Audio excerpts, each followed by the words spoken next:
friends, welcome to my channel NCERT समृद्ध classes. Today we will study topic subject.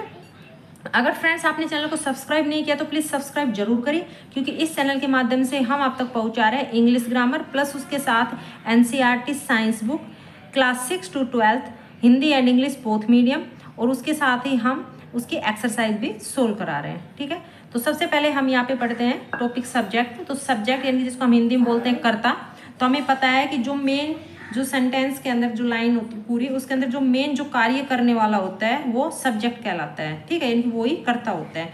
तो subject यानी कि सब प्लस जेक्ट, तो इनके सब में यानी कि सम बॉडी और जेक्ट डू, यानी कि जो करने वाला होता है। ठीक है, यानी कि करने वाला सब्जेक्ट कहलाता है कि somebody who does work और has a state in a subject in a sentence. ठीक है, फॉर एग्जाम्पल के लिए she is waiting for you, तो यहाँ पे देखो जो काम हो रहा है वो एक्शन में हो रहा है कि वह आपका इंतजार कर रही है। तो सी, ठीक है, तो यहाँ पे मेन क्या है, सी है, तो सी क्या है, यहाँ पे सब्जेक्ट है।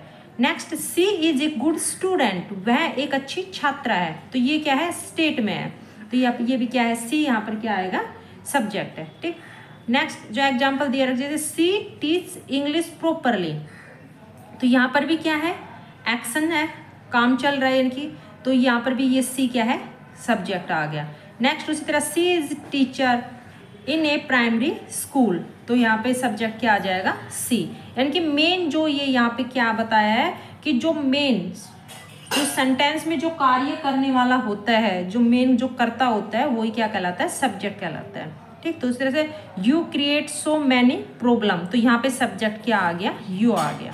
ठीक है, the bravery of villagers save the child from a wolf, तो यहाँ पे द ब्रेवरी ऑफ विलेजर्स, तो ये कंप्लीट इसके अंदर क्या आएगा, सब्जेक्ट आएगा।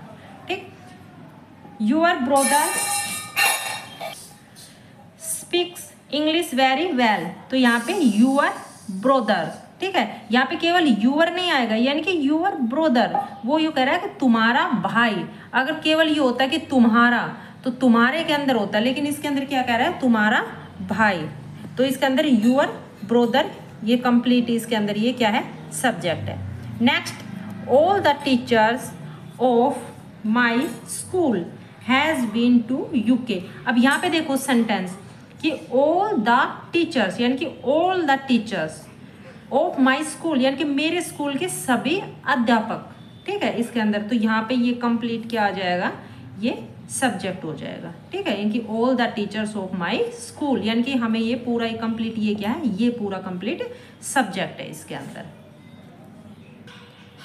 देखो, इन ऑर्डर एंड रिक्वेस्ट, जो ऑर्डर और रिक्वेस्ट वाले सेंटेंस होते हैं उसके अंदर जो हमारा जो सब्जेक्ट होता है वो छुपा होता है। ठीक है, जब ऑर्डर और जो हम जब रिक्वेस्ट देते हैं तो उसके अंदर हम डायरेक्टली ऑर्डर दे देते हैं या फिर जो रिक्वेस्ट कर देते हैं, जो सब्जेक्ट होता है वो क्या होता है, वहाँ पे हिडन होता है, छिपा होता है। तो जैसे फॉर एग्जाम्पल के लिए गेट आउट फ्रॉम हेयर, ठीक है, तो हम सीधा बोलते हैं गेट आउट फ्रॉम हेयर, तो इसके अंदर हम जो सब्जेक्ट है जिसको बोलते हैं कि जो अपने सामने वाले को, यानी कि you get out from here, तो हम उसको डायरेक्ट क्या बोलते हैं, गेट आउट फ्रॉम हेयर, तो वहाँ पे क्या होता है, यू होता है, तो यू क्या होता है, हिडन होता है, तो वहाँ पे सब्जेक्ट क्या होगा, यू होगा। ठीक है, उसी तरह से please give me some money, तो इसके अंदर please you give me some money, तो हम यहाँ पे जो यू होता है यू का यूज नहीं करते, क्योंकि जो डायरेक्ट जो पर्सन होता है हमारे सामने जैसे खड़ा होता है या फिर जिससे हम बात करते हैं तो डायरेक्टली हम उसको बोल देते हैं please give me some money, तो हम उसको यू नहीं बोलते, please you give me some money. ठीक है, तो वो उसमें यू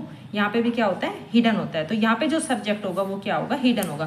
तो इसमें यानी कि जो ऑर्डर और जो रिक्वेस्ट होगा उसके अंदर जो यू होता है।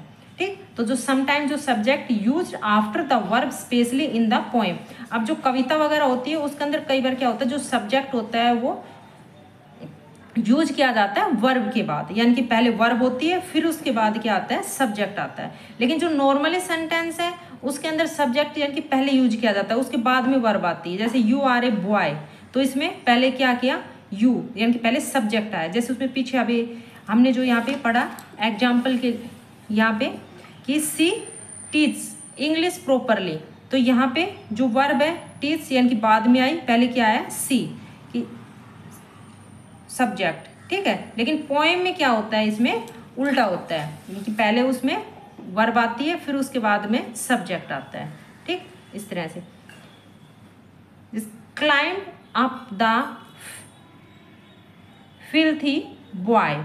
ठीक है, तो देखो यहाँ पे क्लाइंब यानी कि जो वर्ब थी ये पहले आई और उसके बाद में क्या आया, सब्जेक्ट आया। ठीक, next jump down pushy into the well. तो जो पुशी है ये क्या है, सब्जेक्ट है, और जो जंप यानी कि कूदी उसके अंदर ये क्या आ गई, वर्ब। तो पहले फर्स्ट इसमें वर्ब और बाद में इसके क्या आ गया, सब्जेक्ट आ गया। तो subject either does an action और हैज ए स्टेट, यानी कि जो सब्जेक्ट होता है वो एक एक्शन में भी हो सकता है और जो स्टेट में भी होता है। ठीक है, you sing a song for us. तो इसके अंदर देखो यहाँ पे कि तुम हमारे लिए एक गाना गाओ, तो इसमें क्या है, एक्शन। तो यू यहाँ पे क्या आ गया, सब्जेक्ट। ठीक है, तो सी इज एन ऑनेस्ट लेडी, तो ये क्या है, स्टेट के अंदर है, तो यहाँ पे जो सब्जेक्ट है सी। ठीक है, तो यानी कि इसमें बता रहे जो सब्जेक्ट है वो एक्शन में भी हो सकता है और स्टेट के अंदर। तो आपको पता चल गया होगा कि सब्जेक्ट क्या होता है और किस तरह से हम सब्जेक्ट फाइंड आउट करते हैं। ठीक है, तो ये हमारा सब्जेक्ट का जो टॉपिक था वो कंप्लीट हो गया। I hope you like my video. If you like my video, please like and subscribe. It's thanks for watching my video.